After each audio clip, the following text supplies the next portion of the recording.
Hello and welcome to the Gavin Davies Limited YouTube channel. I've been playing with agentic coding. This is nothing special. I think almost everybody's playing with this. I'm going to talk about what it is. But what I found interesting is it reminded me very much of working with the REPL. So I'll show a little MIDI editor I've built, and I'll talk a little bit about that. So a REPL stands for read, evaluate, print loop, and this is something often in Lisp-based languages or even Python, anything. You just open a little editor and you can type your commands in, you can interrogate objects, you can do all that good stuff.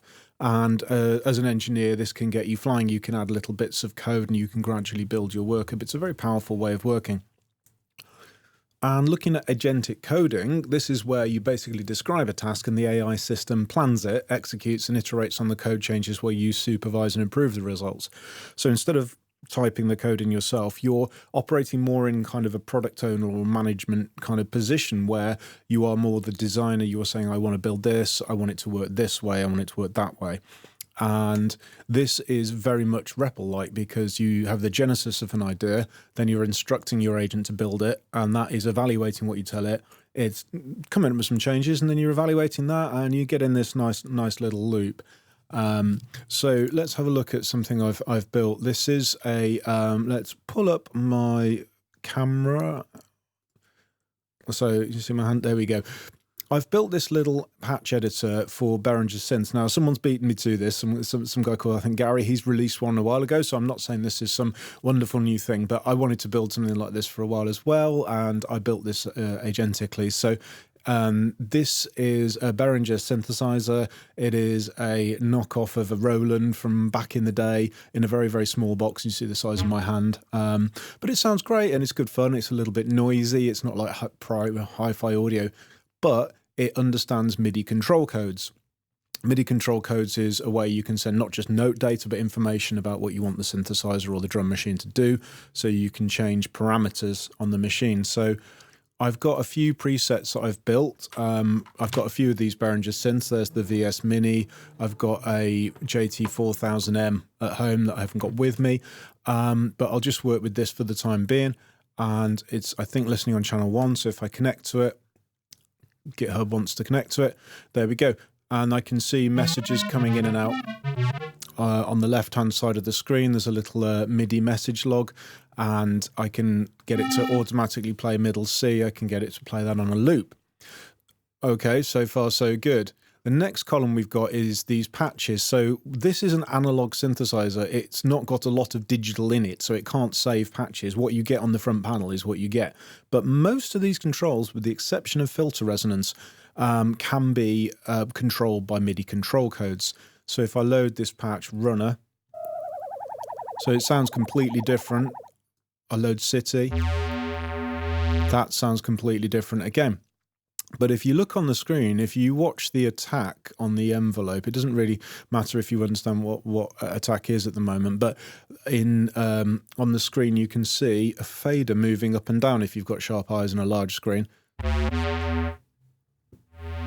So attack is how long it takes the music to start playing, the sound to start playing. And I can control, likewise, the filter cutoff, which is the most exciting part of analog synth. That's adjusting the frequency at which the filter is starting to block off things. And when you give it a bit of resonance, that's where you get that spicy sound. One thing that I've added, though, that does not exist is LFOs. Well, it does have an LFO. It has one LFO. But I've added one that you can apply to just about anything. So I'm going to put one on the pitch modulation. And it's going to be fairly slow, but it's going to do a lot of stuff. So...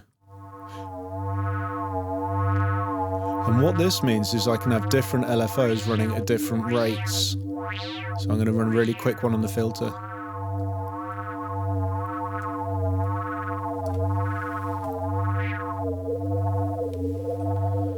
And then I've got the built-in LFO, which I can also wire into, say, the PWM mod. PWM is pulse width modification. So if you've got modulation, so if you've got a square wave, you're making it like a slim or a wide rectangle.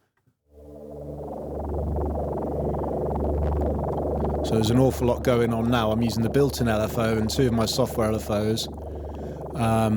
I can put an LFO on the attack, so different notes are going to have more longer attacks and slower attacks. Let's go this a bit quick. And then I can save that patch. And if I reloaded that patch, it's got all my LFO settings on it. I've also got an export function which will save it as a YAML file.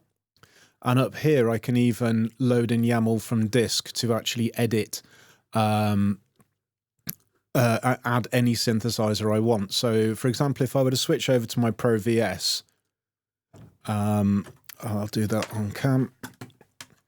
So cut over to this synthesizer here. This is a more digital jobby. This is based on a technology called vector synthesis, which is very, very different indeed.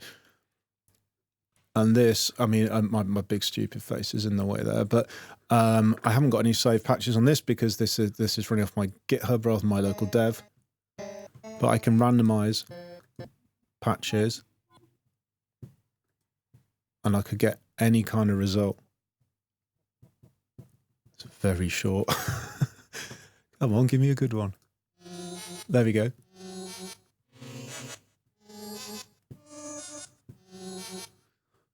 So if I were to go custom, I can see I've got this whole DSL here where I can define what these controls are called and what they do. If I wanted to rename the modulation to modulation fluff, I've just done that. I don't know if you've got sharp eyes, you might be able to see it. I'll tell you what, I'll put my face by it. Modulation fluff sounds right around there. So suffice to say, I've just built something that I think is quite cool using this agentic approach. So the way I've done it, I've used Codex. Let's move this mic across a little. It's right in the way, isn't it? I've used a technology called Codex, which is from OpenAI, the people who bring you ChatGPT. I know a lot of people like Claude, a lot of people like various other things, but I'm already paying for ChatGPT, so that's the one I used. And it has come on leaps and bounds in the last year when I first started playing with it about 9 months ago. It's really rather good now. So it runs on my Mac, and I can say, right, you go and do these changes. I want this, this, and this. I've only written about 10 or 15 lines of actual code here, but it's a product of several thousand lines of code now. So I can't really claim I wrote it. So what do I reckon of it? Well, I've spoken about this before on this channel. I do find it depressing in the whole skill side of what I've developed. It's not that it's not valuable anymore, but it's not the thing. I don't code to code anymore. I don't get that buzz of getting a nice bit of code that I've written. I don't get the buzz of putting it all together myself. I still feel sad and a bit heartbroken about that. I feel like I was a stonemason and then someone's come along just like mass-produced walls. It is hard. But it does mean if I've got an idea for something, I can whack it into being in a few hours. You know, I've spent a couple of hours on weekends just tinkering with this, and it's a sort of viable, usable piece of software. You know, it could always be better, but I've open sourced it now. I'll link it in the video description.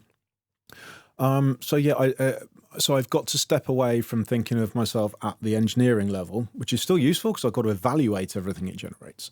But it's going to be really hard for people to get those skills of really knowing how to evaluate code when they've never actually written it, because I don't think people coming up now are going to be writing a fat lot of code, to be honest. I think they're more going to be evaluating what the AI does.